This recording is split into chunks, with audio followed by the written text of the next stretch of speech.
Muy buenos días a todos aquellos que nos ven en esta hermosa transmisión. Hoy nos gozamos en alabar el nombre de Dios y queremos darte la bienvenida a ti que nos escuchas y nos ves en esta hora. ¿Sabes? Salmo 95:1 dice, vengan, alabemos a Jehová, cantemos alabanzas a nuestro Dios Salvador.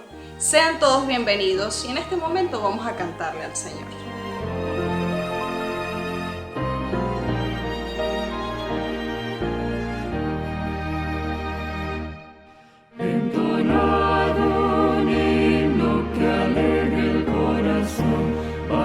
Pronto a nuestro eterno hogar, porque pasará esta noche de aflicción.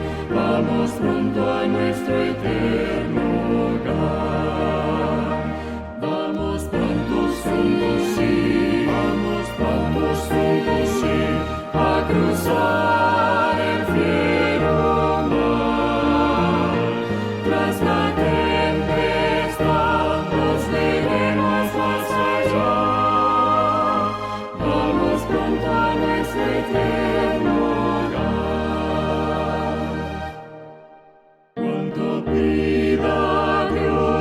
el siervo cumplirá. Vamos pronto a nuestro eterno hogar, y su Espíritu nuevas fuerzas nos dará. Vamos pronto a nuestro eterno hogar.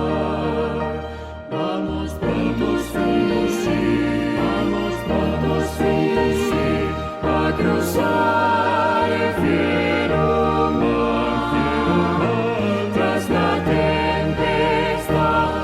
Veremos más allá.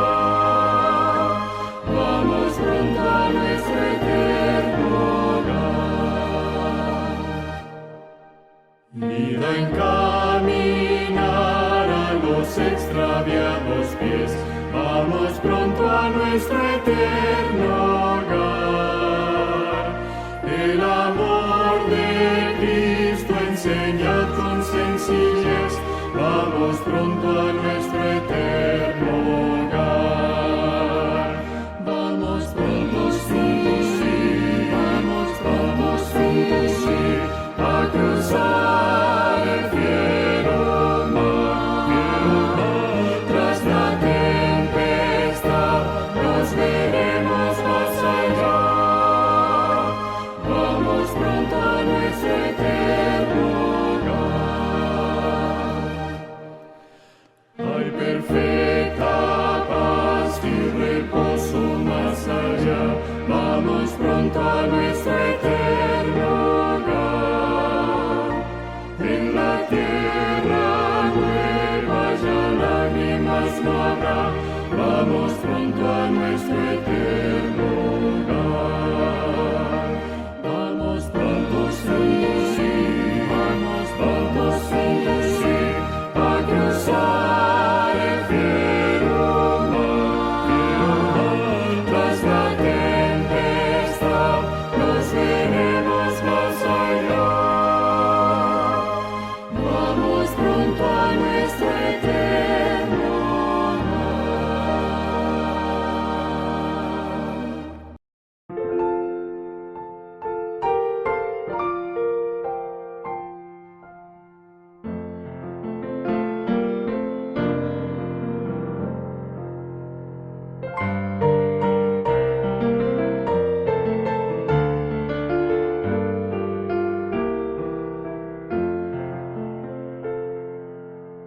oh, cantadmelas otra vez, bellas palabras de vida.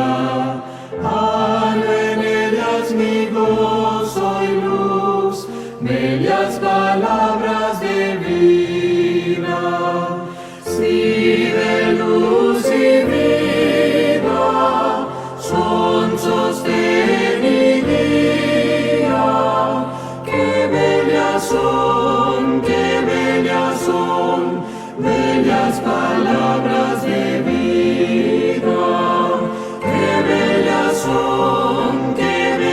son, bellas palabras de vida.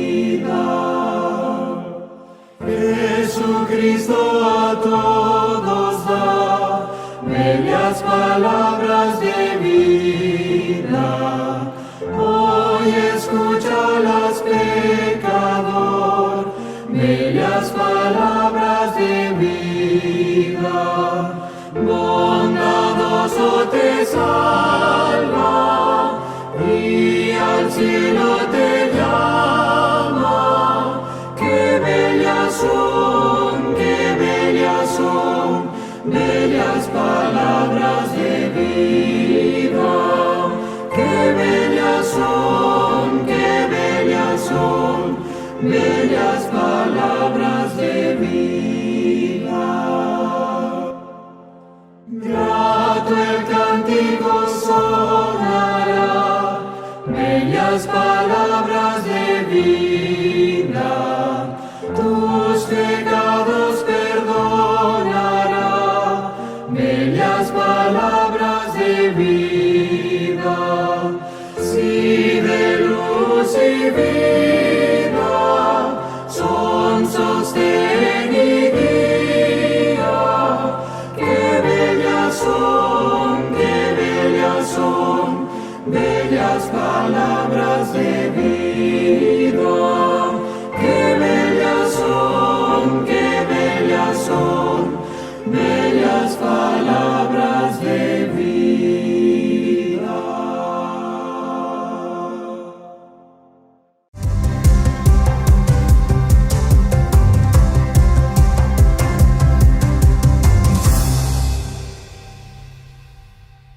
Una mala decisión. Después de asistir durante meses a los servicios de adoración semanales que se organizaron en la prisión, 7 reclusos tomaron la decisión de bautizarse en Polonia. El asunto era cómo y dónde se los podría bautizar. Al pastor Mariusz Majkowski se le ocurrió algo: bautizar a los prisioneros en el mar Báltico, durante un campamento juvenil que estaba próximo. Mariusz le pidió permiso al director de la prisión para liberar a los internos durante 4 días. Un día para viajar en tren hasta el mar, 2 días que duraba el campamento y un día más para viajar de regreso a la prisión. Según la ley polaca, los reclusos que muestran buen comportamiento y han cumplido 2/3 de sus condenas pueden salir de la cárcel por periodos cortos. El director otorgó un permiso especial para que 6 de los 7 reclusos realizaran el viaje de 400 kilómetros hasta Yaroslavl. La semana siguiente, Mariusz llegó a la prisión con varios miembros de la iglesia para llevar a los prisioneros hasta la estación de tren.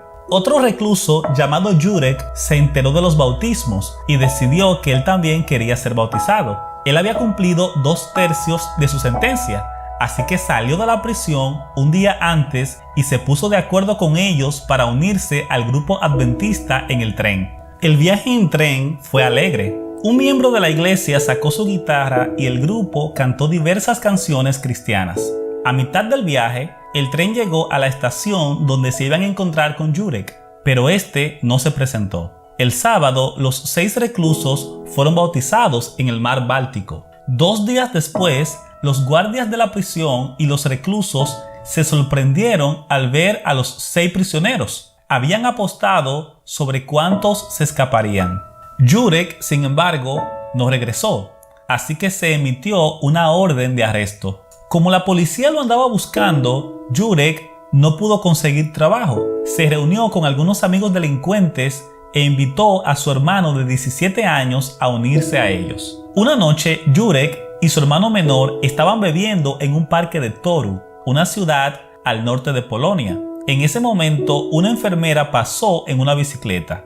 Ella llevaba una bolsa de manzanas para sus compañeros de trabajo en el hospital. Los 2 hombres la robaron, la violaron y la estrangularon.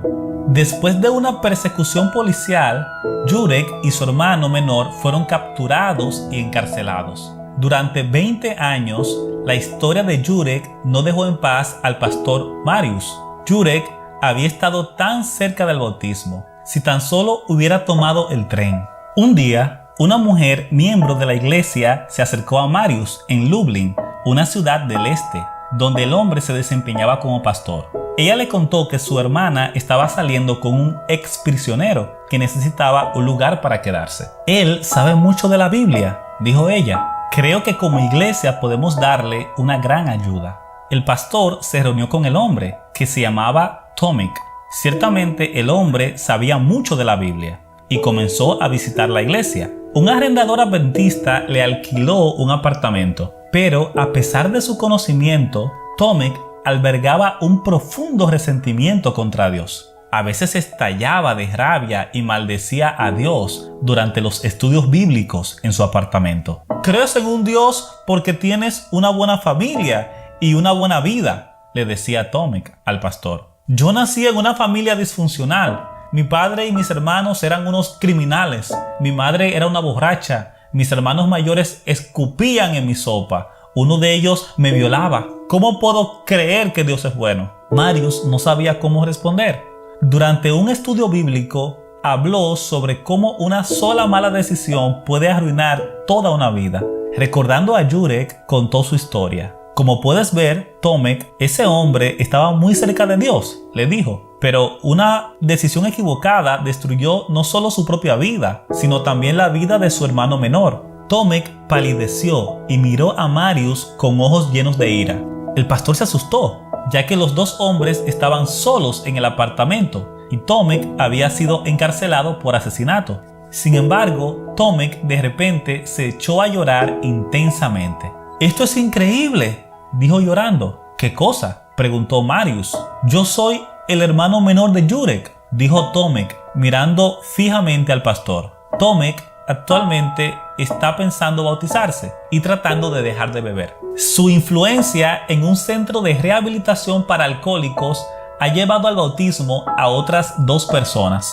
Su hermano Jurek permanece en prisión. La historia de Jurek nos enseña que cuando estamos cerca de Dios y Él nos está hablando, debemos tomar una decisión inmediata y no demorarnos, afirma Marius. Después de todo, Isaías 55:6 dice: busquen al Señor mientras puedan encontrarlo, llámenlo mientras está cerca. Aunque parte de esta historia es triste, continúa diciendo Marius, también muestra el gran poder de Dios y lo que Él puede hacer en nuestra vida. Imagínate conocer al hermano menor de Jurek después de 20 años y poder hablarle de Dios.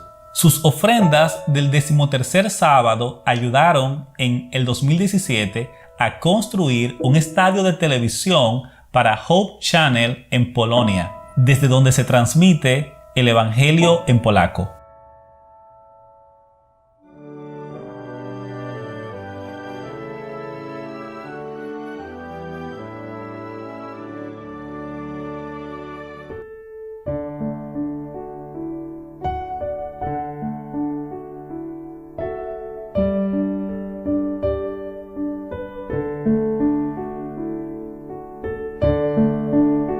Hola, mi amigo querido. La Biblia contiene las instrucciones divinas para que el ser humano viva una vida feliz y victoriosa.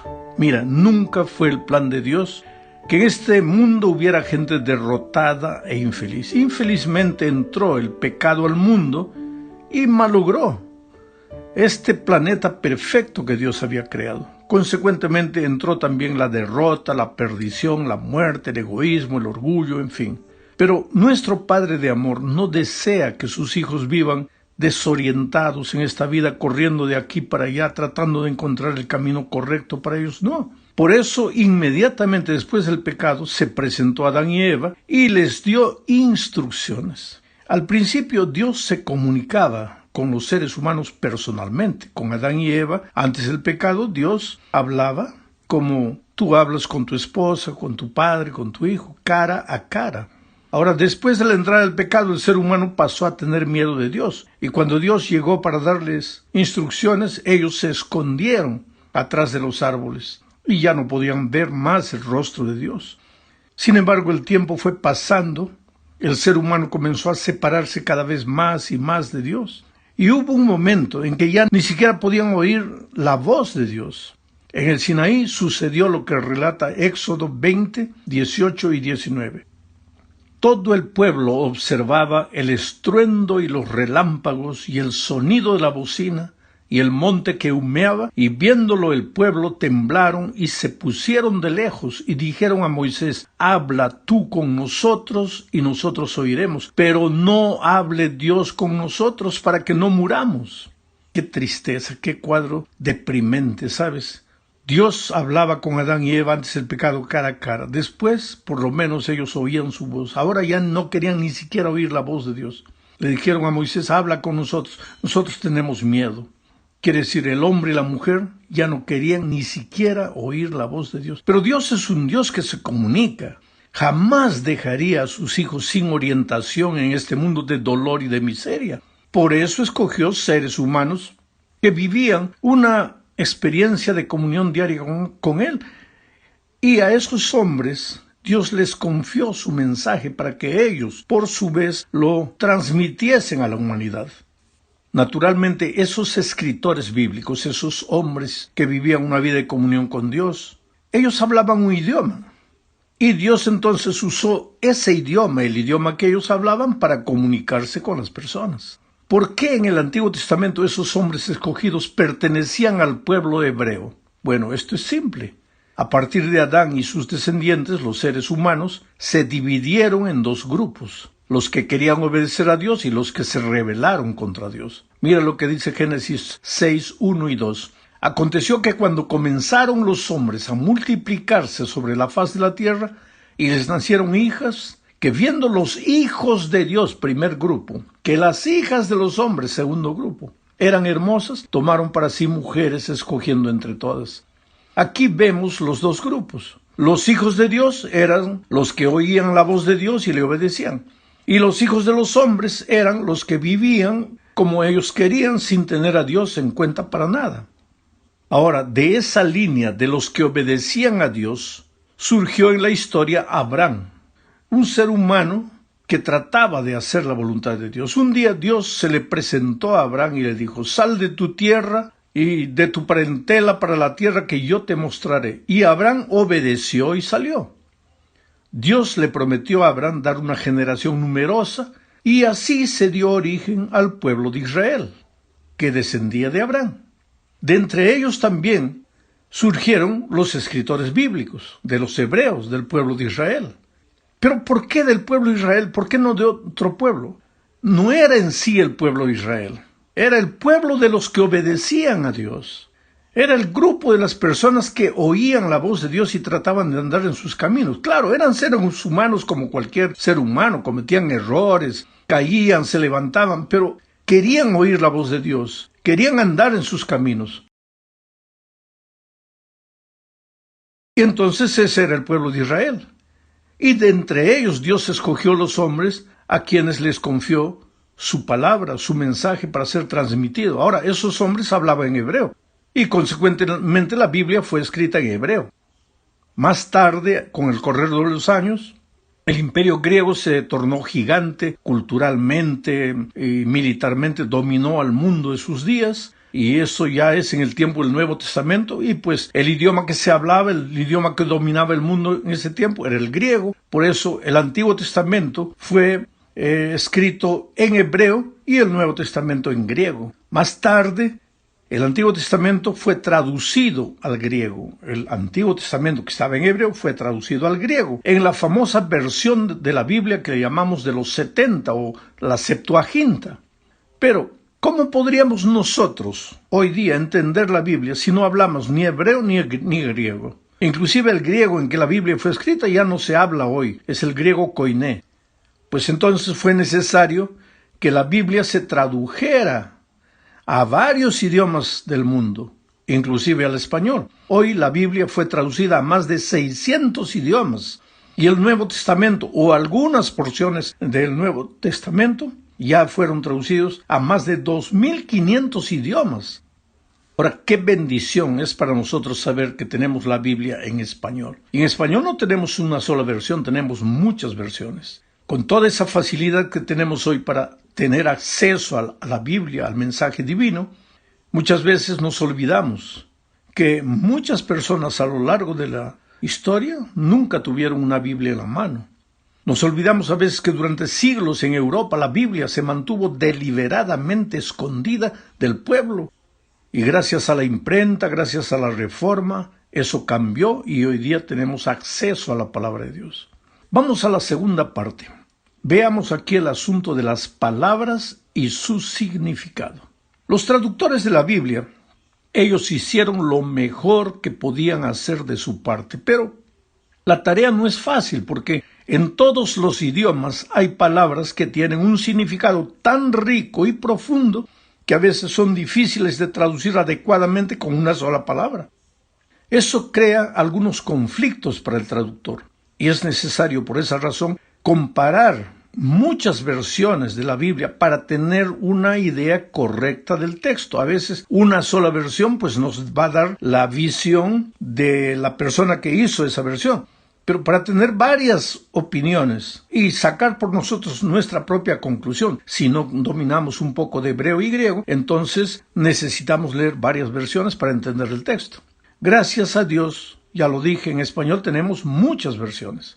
Ahora, un ejemplo de lo que estoy diciendo lo podemos ver en la palabra que se refiere a la misericordia y a la bondad de Dios. La palabra hebrea es chesed, quiere decir misericordia. Pero esta es una palabra muy rica, una de las palabras tal vez más ricas del Antiguo Testamento. No es solo misericordia, describe el amor, la benignidad, la compasión, la paciencia de Dios, la actitud de Él para un pueblo rebelde, el deseo de que ese pueblo vuelva, en fin. Chesed no es solo misericordia, pero el traductor no puede expresar todo el pensamiento, simplemente traduce como misericordia. Entonces, la traducción siempre está limitada, porque en el original a veces una palabra significa mucho más que otra palabra que va a ser usada en la traducción. Otro caso es la palabra shalom. Tradicionalmente todos conocen la palabra shalom, significa paz. Pero shalom quiere decir mucho más que simplemente paz, significa también bienestar completo. Abarca todas las áreas de la vida, no es solo tranquilidad, no es solo ausencia de conflicto, no es solo paz. Por ejemplo, si una familia vive sin conflictos, se aman, se comprenden todo, pero falta dinero, no está viviendo el shalom, porque para el shalom no es suficiente ausencia de conflicto, sino bienestar en todos los aspectos de la vida. Vamos ahora a la tercera parte de este estudio. Aquí veremos el asunto de la repetición, las formas de escritura y su significado. Mira, el idioma hebreo usa mucho la repetición para destacar el pensamiento que expresa. Por ejemplo, Génesis 1:27 dice: y creó Dios al hombre a su imagen. A imagen de Dios lo creó. La palabra, el verbo crear ya está mencionado 2 veces.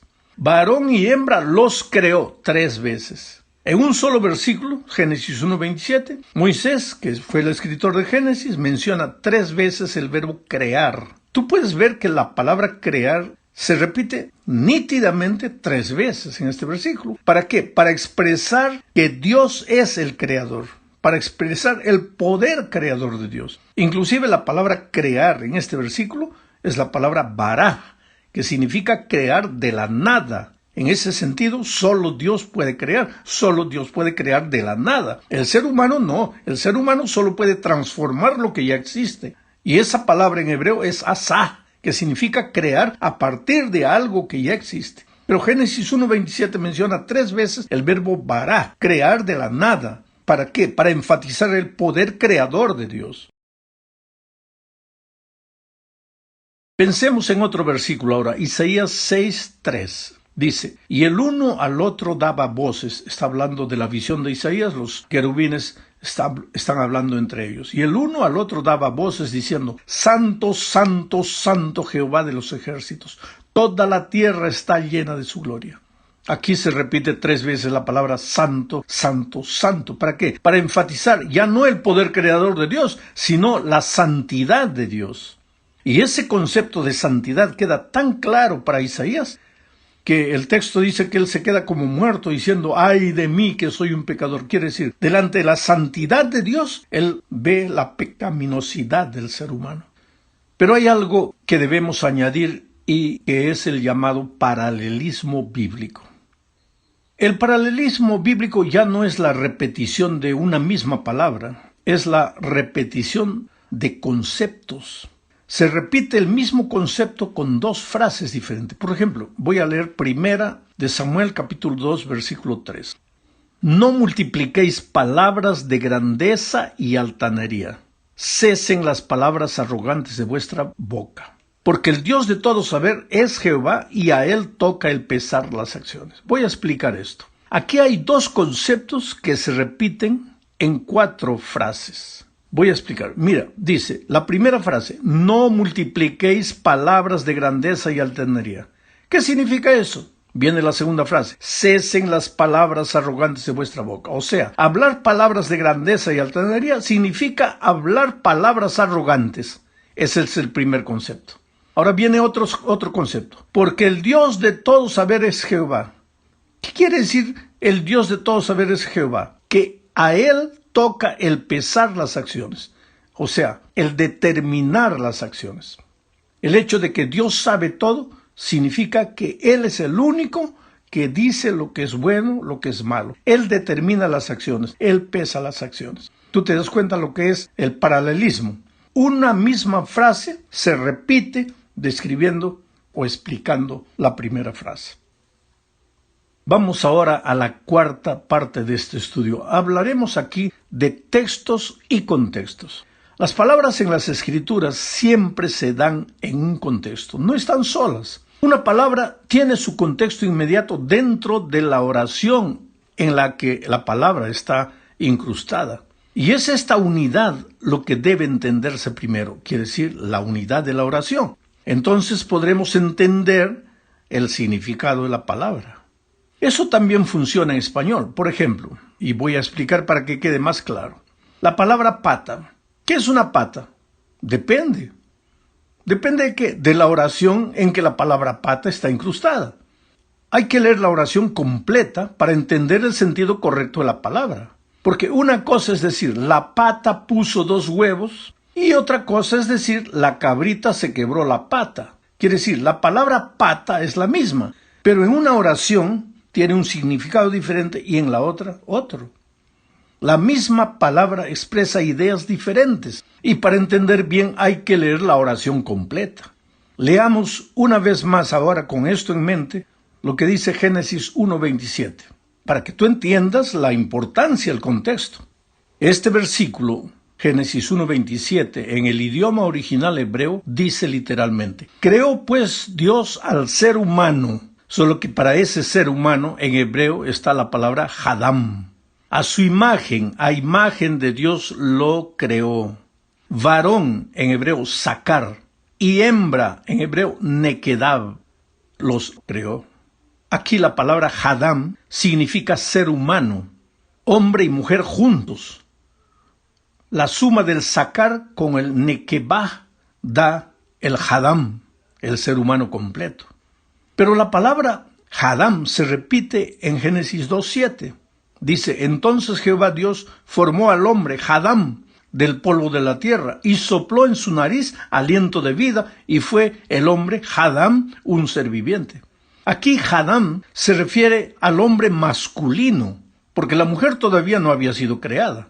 O sea, la misma palabra Hadam en un texto significa el ser humano completo, hombre y mujer juntos. Y en otro texto significa el hombre solo. Por eso es necesario entender la oración, leer la oración completa para entender el significado correcto de la palabra. Llegamos ahora al fin de este estudio hablando de los libros de la Biblia y su mensaje. Mi hermano querido, tú sabes que las unidades más grandes de las Escrituras son los libros de la Biblia. Están divididos en capítulos, después en versículos. Ahora, los libros bíblicos se escribieron con diferentes propósitos y en diferentes circunstancias. Algunos libros sirvieron como mensajes proféticos, otros eran compilaciones como los Salmos, una compilación de poesías, no solo de David, sino de otros autores. También hay libros históricos como Primero y Segundo de Reyes, Primero y Segundo de Crónicas, el libro de Esdras, Nehemías. En fin, también hay cartas dirigidas a las iglesias, escritas por Pablo, a iglesias determinadas como Corinto, Galacia, en fin. Pero también epístolas universales, quiere decir, escrito para el mundo cristiano, como las epístolas de Pedro, de Juan. Ahora, cuando intentamos comprender el significado y el mensaje de un libro, pues es importante, primero, conocer quién escribió. Segundo, conocer por qué escribió. Tercero, conocer en qué circunstancias escribió. ¿Cuál era el momento histórico en que escribió? ¿Había un propósito específico por el cual escribió? ¿Y cuál era la cultura de la gente en ese tiempo?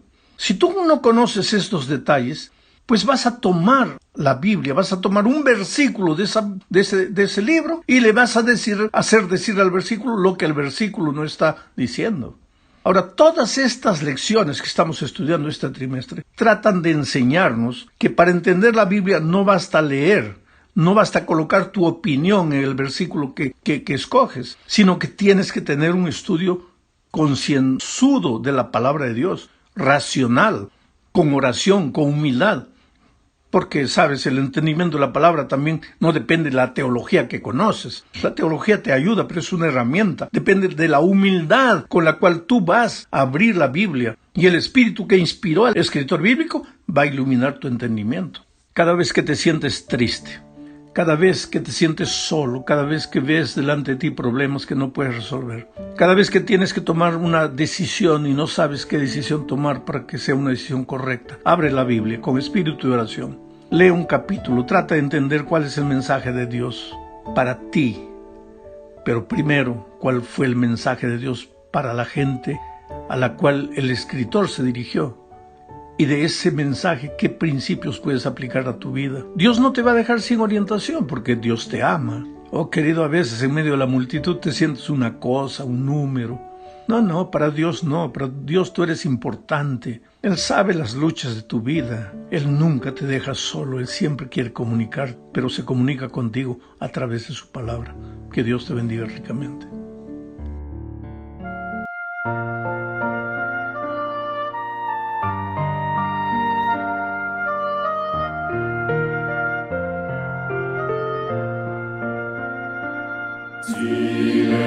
Silencio, silencio, en este lugar.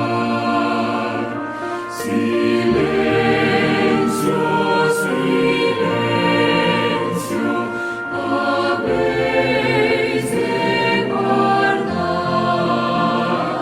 Quedad en silencio.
Hosanna, Hosanna, Hosanna.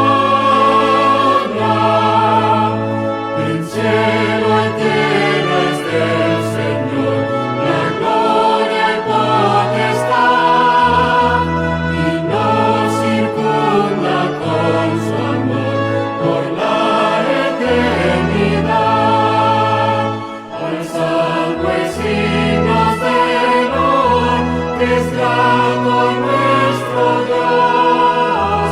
A Él brindamos todo honor, ahora y siempre. Amén.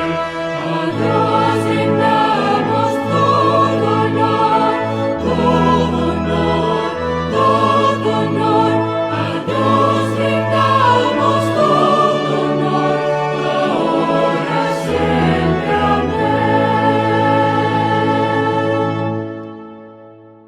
En estos 50 días de oración, Dios ha sido muy bueno con nosotros. En la Unión Venezolana Occidental y específicamente aquí en la Asociación Venezolana de los Llanos Occidentales, Dios ha sido muy bueno conmigo. Soy el pastor Ricardo Borges y trabajo en este lugar y doy gracias a Dios por permitirme estar aquí. En este periodo de cuarentena, en donde hace ya 3 meses es complicado el combustible y solamente tiene acceso la Guardia Nacional, la parte médica y los agricultores, para el ciudadano de a pie que somos nosotros, no tenemos el abastecimiento para nuestros carros, nuestras motos. En este periodo de cuarentena me pidieron el hogar donde estaba viviendo, la casa, vivo alquilado. Así que al solicitarme la casa en este periodo de cuarentena, me era muy difícil poder ubicar otra casa. Con el problema de la pandemia, el cuidado, la gente como está hoy en día asustada y preocupada. Dios contestó nuestras oraciones en solo 3 días. De no tener opción a un hogar, Dios permitió darnos 2 hogares, 2 opciones. Fuimos a verlas y al final Dios permitió que viviéramos ahora en una urbanización. No nos cobran demasiado. Es una casa más cómoda, más grande, más agradable, más segura. Para llegar allí no fue fácil. No tenía carro para llevar la mudanza. Pero Dios, una vez más, de una manera milagrosa, permitió a través de unos amigos que no son cristianos, que no son de esta iglesia, prestarme su carro. Me prestaron el carro lleno de gasolina, el tanque, yo como chofer y también 4 hombres más me ayudaron a llevar toda la mudanza a la otra casa, a descargar. Quiero decirles que el Señor obró poderosamente porque después de 2 días de vivir allí en la casa en la cual estoy hoy, mi hijo enfermó.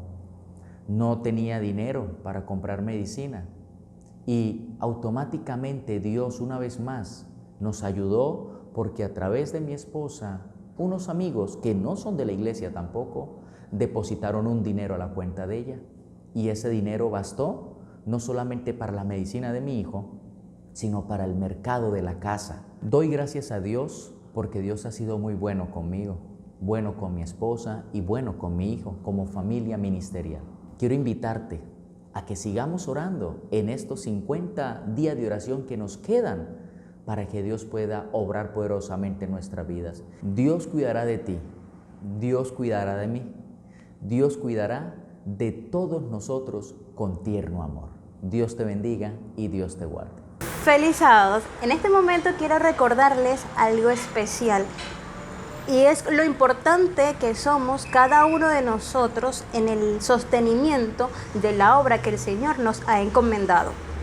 Es por eso que el Espíritu de Profecía en el libro de Consejos sobre Mayordomía Cristiana, página 39, nos habla que el pueblo de Dios es llamado a una obra que requiere dinero y consagración. Las obligaciones que descansan sobre nosotros nos hacen responsables de trabajar para Dios hasta el máximo de nuestras habilidades. Él pide un servicio indiviso, la completa devoción del corazón, el alma, la mente y las fuerzas. Al adorar a Dios, devolviendo nuestros diezmos y nuestras ofrendas, debemos tomar en consideración los siguientes pasos. Si usted realizó una transferencia, debe colocar la fecha exacta, el monto exacto, la cédula, la referencia y el banco a cual fue transferido y asegurarse de que su aporte fue registrado correctamente en la tesorería de la iglesia. Dios les bendiga.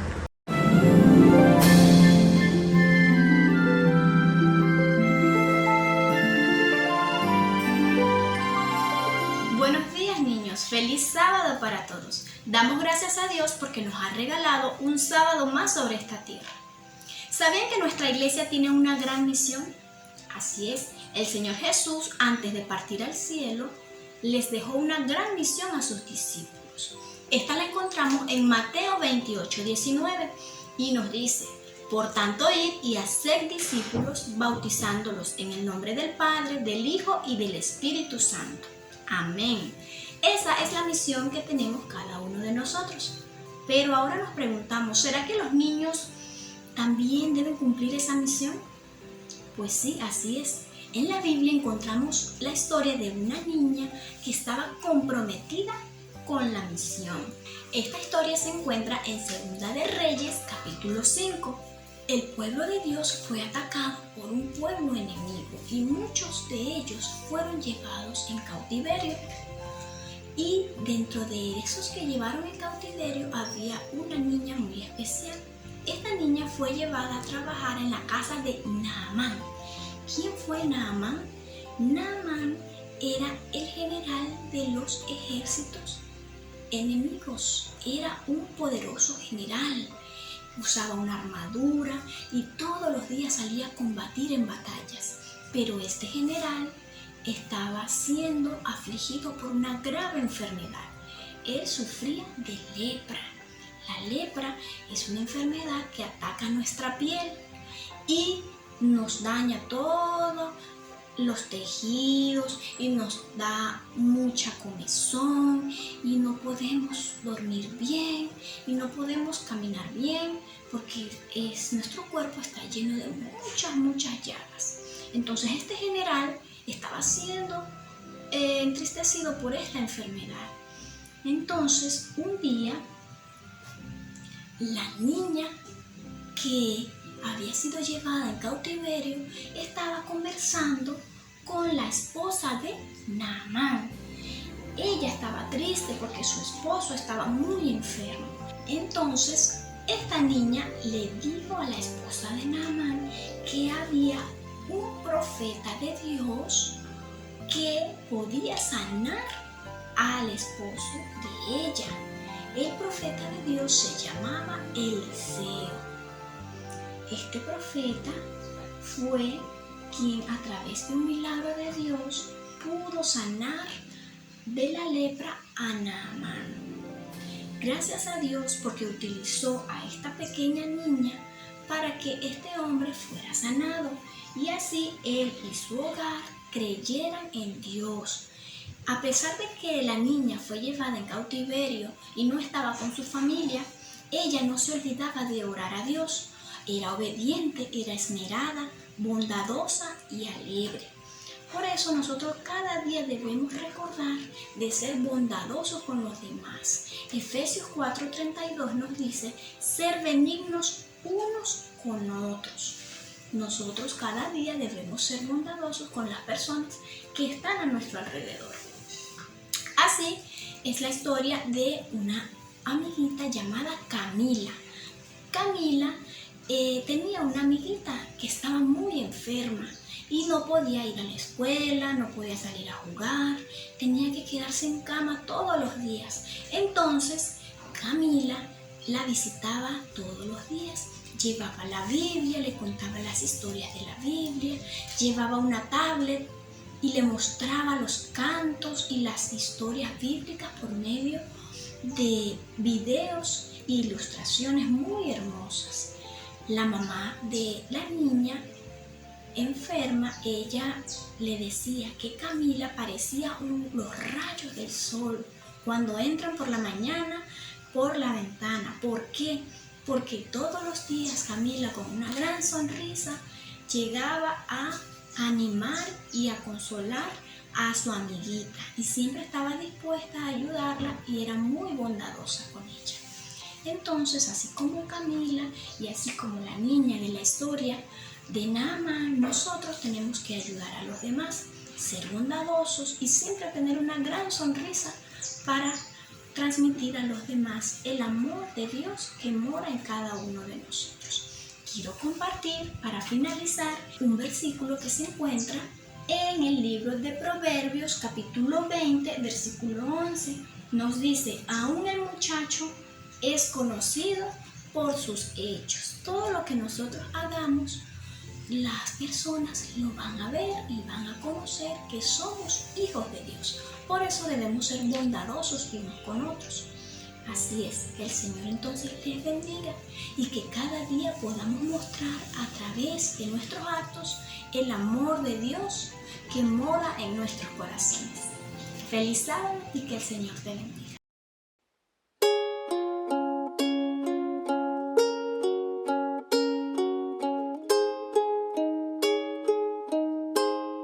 Tan triste y tan lejos de Dios me sentí, y sin el perdón de Jesús. Mas cuando su voz amorosa oí, que dijo: ven a la luz. Qué amigo tan dulce es el tierno Jesús, tan lleno de paz y de amor.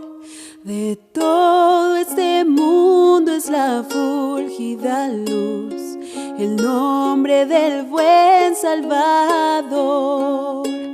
Yo todo dejé para andar en la luz, no moro en tinieblas ya más.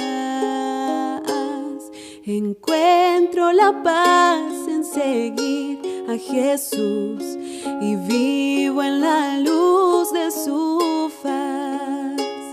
De mi alma el anhelo por siempre será más cerca vivir de la cruz. Do santo poder y pureza me da la sangre de Cristo Jesús. Oh, ven a Jesús, infeliz pecador, no vagues a ciegas ya más. Si ven a Jesús, tu benigno Señor, que en Él salvación hallarás. Yo todo dejé para andar en la luz, no moro en tinieblas ya más. Encuentro la paz en seguir a Jesús y vivo en la luz de su faz. Yo todo dejé para andar en la luz, no moro en tinieblas ya más. Encuentro la paz en seguir a Jesús y vivo en la luz de su faz. Y vivo en la luz de su faz.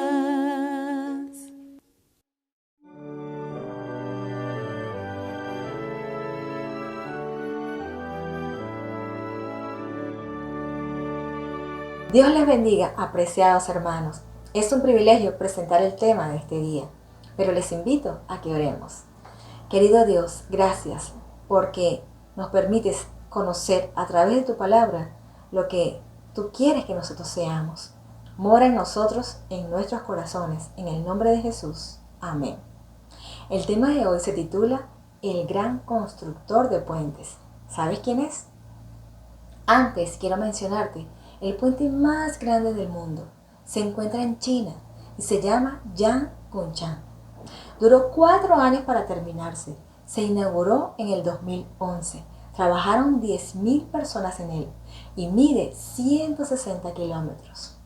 El más grande de nuestro país se llama Rafael Urdaneta y se encuentra ubicado en la parte más angosta del lago de Maracaibo.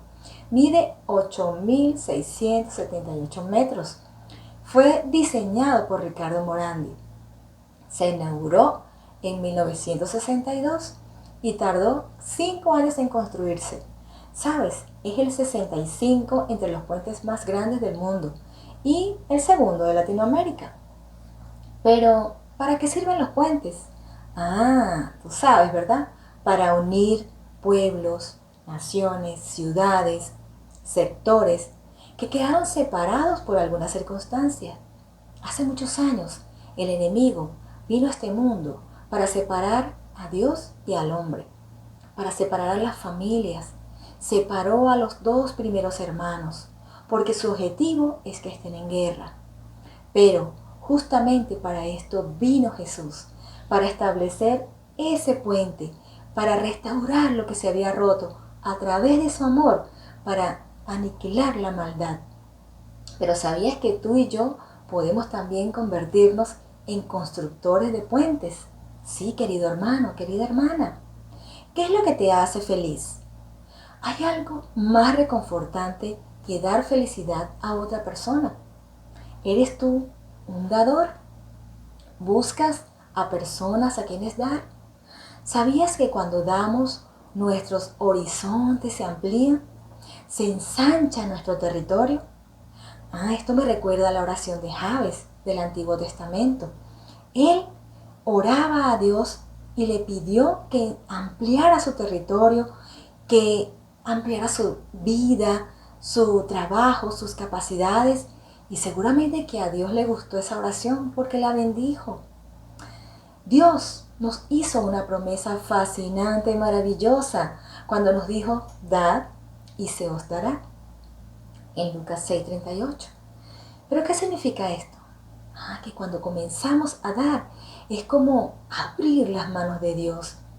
Cuando regalamos aquello que incluso no tenemos suficiente, Él nos dice que nos lo va a devolver eso y más. ¿Qué es lo que necesitas? Felicidad. Regala felicidad. ¿Necesitas amor? Da un poco de amor. ¿Necesitas tiempo? Da un poco de tu tiempo. Sus promesas nunca fallan. Pero te voy a mencionar varios ejemplos de este tipo de constructores de puente. El primero es mi mamá. Nunca he conocido una persona que le encante más hacer feliz a otra persona que a ella. Regala incluso los adornos de su casa solo por ver a la otra persona feliz. Si esa es feliz, ella es feliz. Este también es el caso de Johnny, un joven de 19 años con síndrome de Down, empleado de una gran cadena de supermercados. Él escuchó en un discurso de mejoramiento del personal las siguientes frases: cada persona puede marcar la diferencia y generar recuerdos felices para los clientes. Da su toque personal en tu trabajo. Piensa en algo que puedes hacer para ayudar a los clientes, para que se sientan especiales y para generar en ellos un recuerdo que los haga volver. Él era simplemente el encargado de las bolsas y aunque le gustó mucho lo que había escuchado, empezó a pensar: ¿qué puedo hacer para generar ese recuerdo en mis clientes?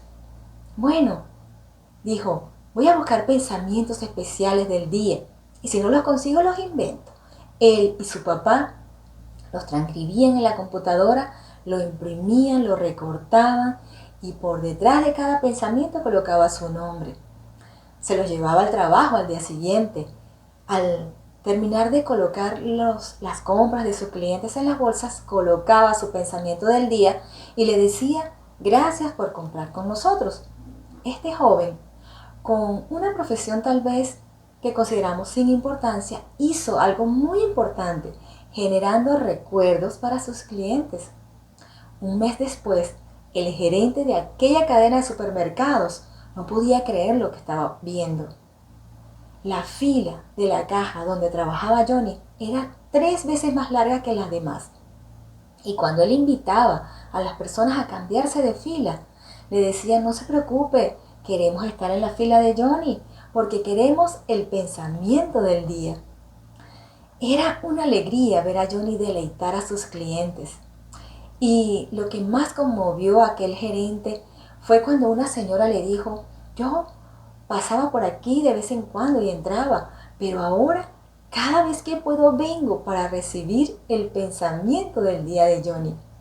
Unos meses después, este gerente dijo que Johnny había transformado aquella tienda porque cada departamento quería hacer felices a los clientes. El departamento de flores, si tenía un ramillete, unas flores de más, buscaba una anciana o una niña para hacerla feliz. Todo el mundo se divertía dejando recuerdos en los clientes. Y había un espíritu de servicio maravilloso en aquella tienda. Ahora los clientes hablaban de la tienda y traían a sus amigos. Y fíjense, no fue una idea tan innovadora, pero estaba cargada ¿de qué? De bondad, de amor. Salió de un corazón que conmovió a sus compañeros, conmovió a los clientes y todavía nos conmueve a nosotros. Todo está en la actitud. Sabes, el verdadero servicio brota de un corazón dispuesto a centrarse en algún necesitado. Un corazón dispuesto a desarrollar una actitud de dar a aquellos que están a nuestro alrededor. Un famoso cantante dijo una vez: es muy difícil ver cuando mis ojos solo me miran a mí. Si tienes un problema, ayuda a alguien que tenga un problema. Si nos encontramos con personas que tienen necesidades y las ayudamos, Dios se va a encargar de nuestras propias necesidades. Cuando plantamos la semilla de la amabilidad, Dios nos va a dar una gran cosecha. Cuando hacemos cosas buenas para las personas, hacemos cosas buenas para Dios también. Él dijo en Mateo 25, 34 al 36, lo que teníamos que hacer. Pero no era que si alguien decía estaba solo, tú vas a construir un lugar de ancianos para ellos, ¿no? O estoy enfermo y trabajaste para inscribirme en el Seguro Social, ¿no? O tenía sed y me diste un consejo espiritual. No, el Señor solo nos pide que hagamos cosas pequeñas, cosas que tal vez no nos quiten tanto tiempo, pero sin jactarnos, sin publicarlo en las redes, cosas pequeñas pero que hagamos el bien. Ve, visita un ancianato o el hospital, visita a los niños o tal vez a un vecino que esté solo. Tal vez simplemente haz una llamada a un amigo que está esperando. Es posible que pienses, pero no tengo nada que dar. Claro que sí, hermano, hermana. Mírate al espejo, tienes una sonrisa maravillosa que alguien la necesita. Puedes tal vez darle a alguien un poco de galletas o un pedazo de torta o simplemente darle un abrazo caluroso a alguien allí en tu familia que lo necesita. Puedes tomar la mano de alguien y hacer una oración. Puedes escribir unas palabras de aliento a alguien que lo necesite. Puedes cortar la grama de tu vecino que está enfermo. Alguien necesita eso que tú solamente le puedes dar.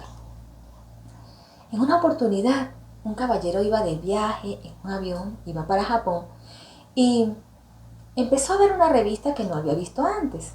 La revista estaba escrita en japonés, así que él simplemente observaba las ilustraciones, las fotografías y entonces se topó con un anuncio inusual. El caballero que estaba a su lado era japonés y le preguntó si entendía aquel anuncio. Él admitió que no, pues solamente le llamaba la atención la imagen. Y él le dijo, ponga su mano sobre la imagen. Unos segundos después, el calor que emitido sobre aquella tinta especial con la que se había impreso la imagen hizo que ésta se volviera de colores preciosos. ¿Quién a tu alrededor necesita esa mano calurosa que lo ayude a florecer, a revivir? Realmente hay alegría en nuestros corazones cuando comenzamos cada día pidiéndole al Señor que nos dirija hacia alguien a quien podamos aportar algo de felicidad. Dios nos dará más alegría de la que no nos hemos imaginado nunca. Él derramará sobre nosotros nuevas bendiciones cuando tomemos la decisión de ser dadores. Tal vez has escuchado la historia increíble de una pareja de mellizos que apenas tenían unos días de nacido. La niña había nacido con una afección cardíaca. Los médicos tenían miedo de que no sobrevivieran. Pasaron pocos días y su salud continuó empeorando. Pero una enfermera de aquel hospital preguntó si se podían saltar el protocolo de colocar a los bebés cada uno en una incubadora individual. Y el médico accedió. Dijo que se los pusiera tal cual y como estaban en el útero de la mamá. El bebé sano logró abrazar a su hermanita enferma y ésta comenzó a estabilizarse, a sanarse. Su presión sanguínea se normalizó y también su temperatura. Poco a poco ella fue mejorando y hoy ambos niños son fuertes y saludables. Claro, no faltó un periodista que fotografiara aquel recuerdo, aquellos mellizos todavía en la incubadora abrazados, y lo difundieron como una noticia con el título El abrazo del rescate. ¿Quién necesita un abrazo? ¿Quién en tu entorno necesita palabras de ánimo? Extender la mano hacia alguien necesitado tal vez no nos quite mucho tiempo. Si nos centramos en ser una bendición, Dios se asegurará de que nosotros también seamos bendecidos. Busca la oportunidad de ser una bendición. Se trata de tu actitud. Escuchemos esa vocecita del Espíritu Santo que nos va a guiar a encontrar a alguien que necesita ayuda. Dar es un privilegio. Vamos a escuchar esa voz. Nunca nuestro corazón se parecerá más al de Dios que cuando cuidamos de aquellos que necesitan de su amor. La única vez en toda la historia de las Escrituras que se representa a Dios corriendo, se dirigía hacia alguien que no lo merecía. Lo leemos en Lucas 15:20. ¿Sabe de quién estoy hablando, verdad? Jesús pronunció estas palabras: no busco mi gloria, sino la gloria del que me envió. Y esto es lo que dice el deseado de todas las gentes en su primer capítulo. Estas palabras se presenta el gran principio que es la ley de la vida del universo. Cristo recibió todas las cosas de Dios, pero las recibió para darlas. El dar es un termómetro espiritual. Revela nuestra motivación y nuestra prioridad. En el comentario bíblico adventista en el tomo 5, en la página 634, se nos dice: a la vista del cielo, no es la cantidad de lo que damos lo que cuenta, sino el motivo que lo impulsa. ¿Sabes? El cielo está interesado en la cantidad de amor y consagración que representa lo que damos. No es su valor monetario. Esa es la única base que Dios emplea para recompensar a los hombres. A Dios le encantaría amar hoy a muchas personas que están a nuestro alrededor y quiere hacerlo a través de ti y de mí. ¿Será que lo vamos a hacer? Vamos a buscarlos. Si tenemos una actitud como la de Él, el mayor dador, el gran constructor de puentes.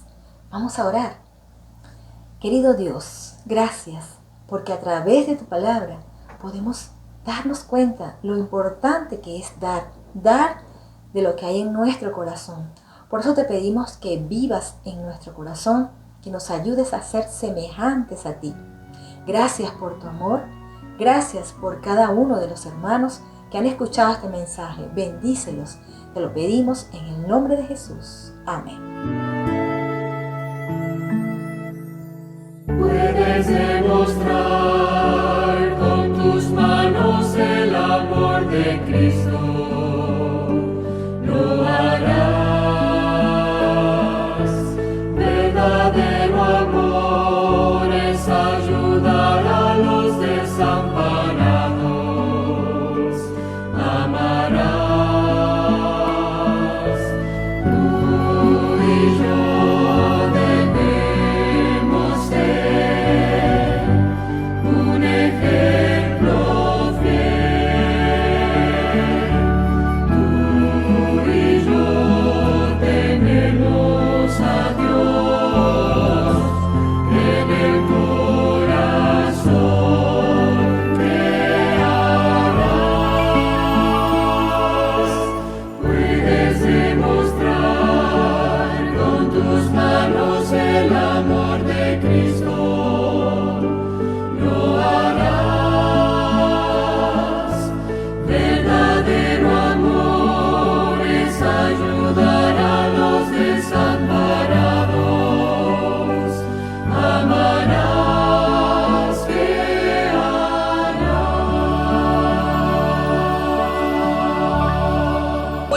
queridos amigos y hermanos, hemos llegado al final de esta hermosa transmisión de sábado. Te esperamos el próximo sábado a las 10 de la mañana en tu canal Comunicaciones Abelló. Que Dios te pueda seguir bendiciendo y te invito en este momento a que tengamos una palabra de oración. Querido Dios, gracias por darnos la oportunidad de alabarte en espíritu y en verdad. Te pedimos de manera especial, Señor, que nos prepares para muy pronto encontrarnos contigo por la eternidad en ese cielo maravilloso que preparas. Encamínanos hasta allá, bendícenos y acompáñanos en el resto del día. En el nombre de Jesús. Amén.